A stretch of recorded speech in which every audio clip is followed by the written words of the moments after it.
புசி ஆனந்தை கைது செய்ய தனிப்படை.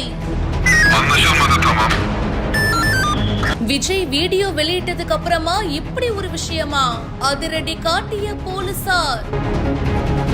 தமிழக வெற்றி கழக பொதுச் செயலாளர் புசி ஆனந்த் அவர்களையும் இணை பொதுச் செயலாளர் நிர்மல்குமார் அவர்களையும் கைது பண்றதுக்கு இப்போ தனிப்படை அமைச்சிருக்காங்க.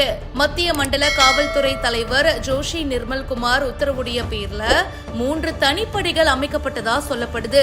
கரூர்ல விஜயுடைய பரப்புரையில 41 பேர் இறந்து போனாங்க.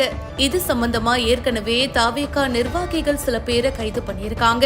அப்படி இருக்கும்போது இப்போ புசி ஆனந்த் அவர்களை கைது பண்றதுக்கும் கூடவே நிர்மல்குமார் அவர்களை கைது பண்றதுக்கும் காவல்துறை தனிப்படை அமைச்சிருக்காங்க. மொத்தமா 5 பேர் மேல வழக்கு போடப்பட்டிருக்கு. இவ்ளோ நாளா மௌனம் காத்த விஜய் நேத்துதான் கரூர் சம்பவத்தை பத்தி ஒரு வீடியோவை ஷேர் பண்ணியிருந்தாரு.